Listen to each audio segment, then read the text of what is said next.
Praise the Lord, brothers and sisters. இன்றைய நாள் வசனம்.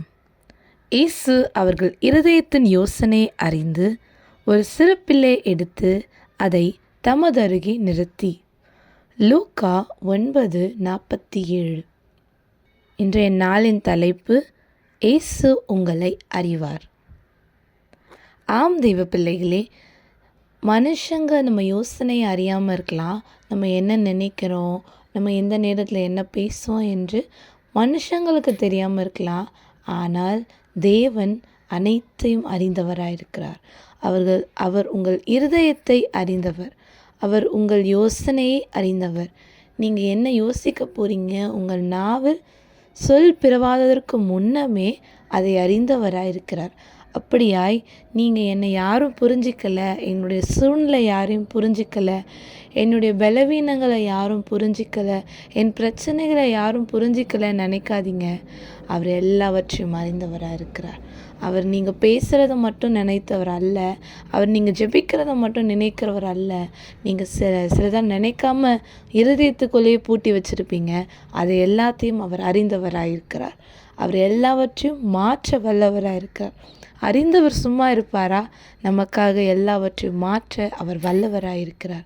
அப்படியாய் தெய்வ பிள்ளைகளே, நீங்கள் இன்று கர்த்தர் யோசனைகள் அறிந்திருக்கிறதுனால உங்கள் யோசனைகளெல்லாம் அவர் மேலே வைத்துடுங்க. உங்கள் கவலைகளெல்லாம் அவர் மேலே வைத்து விடுங்க. நீங்கள் எதையுமே சுமக்கணும்னு அவசியம் கிடையாது. இந்த இடத்துல அநேக மனுஷர்கள் நின்று கொண்டு இருக்கிறாங்க. நம்ம இதை கேட்கலாமா, ஆண்டவர்கிட்ட இதை சொல்லலாமா அப்படின்னு அவங்க நின்றுருக்காங்க.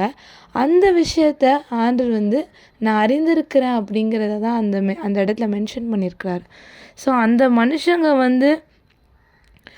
மனுஷங்க அவர்கிட்ட சொல்கிறதுக்கு பயந்து அங்கே நின்றுட்டுருக்காங்க. அவர்கிட்ட சொல்லலாமா வேண்டாமான்னு அவங்க யோசனைகளை அப்படின்னு அவங்க யோசிச்சுட்டு நின்றுட்டுருக்காங்க. பட் அந்த இடத்துல இயேசு கிறிஸ்து அவங்களுடைய யோசனைகளை அறிகிறார். ஸோ அவர் அந்த யோசனையை அறிந்து அதற்கான பதிலை அந்த வசனங்களை கொடுக்குறார். நான் சொன்ன வசனத்துக்கு 47க்கு மேலே நீங்கள் 9ஆம் அதிகாரத்தில் 47க்கு மேலே இருக்கிற 45, 44, ஸோ அதெல்லாம் நீங்கள் வாசித்து பார்த்தீங்கன்னா உங்களுக்கு தெரியும். ஸோ அந்த இடத்துல அவங்க கேட்கலாமா வேண்டாமான்னு பயந்து நின்றுருக்காங்க. பட் காட் அந்த இடத்துல நின்று இவங்க கேட்குறாங்களோ இல்லையோ, பட் அவங்களுக்கு அந்த பதிலை காட் கொடுக்குறாரு. ஸோ அப்படியாய் நீங்கள் நினைக்கிறத அவர் செய்கிறவராக இருக்க. நீங்கள் அவர்கிட்ட சொல்லணும், அவர்கிட்ட கேட்கணுன்ற அவசியமே கிடையாது. அவர் உங்களுக்காக எல்லாவற்றையும் செய்து முடிக்க வல்லவராக இருக்கிறார். அப்படியாய் இயேசு உங்களுக்காக யாவையும் செய்து முடிப்பார். கர்த்தர் எனக்காக யாவையும் செய்து முடிப்பார் என்று வேதம் சொல்லுகிறது. அப்படியாய் அன்னைக்கு அவங்க யோசிக்கலாமா, இதை கேட்கலாமா அப்படின்னு அவங்க நின்றுருக்கும் பொழுது, ஸோ அந்த இடத்துல அவங்க கேட்கவே இல்லை காட்கிட்ட. ஆனால் கேட்கறதுக்கு முன்னாடியே அவர் அதுக்கான பதில் அவங்களுக்கு கொடுக்குறாரு. அப்படியாய் இயேசு நம்மளுடைய யோசனைகளையும் அறிந்திருக்கிறார். அன்று அவங்க கேட்குறதுக்கு முன்னாடியே அவங்களுக்கு அந்த பதிலை கொடுக்க அவரால் முடியும்னா, இன்று நம்ம கேட்குறதுக்கு முன்னாடியே நமக்கான பதிலையும் அவர் கொடுக்க வல்லவராக இருக்கிறார்.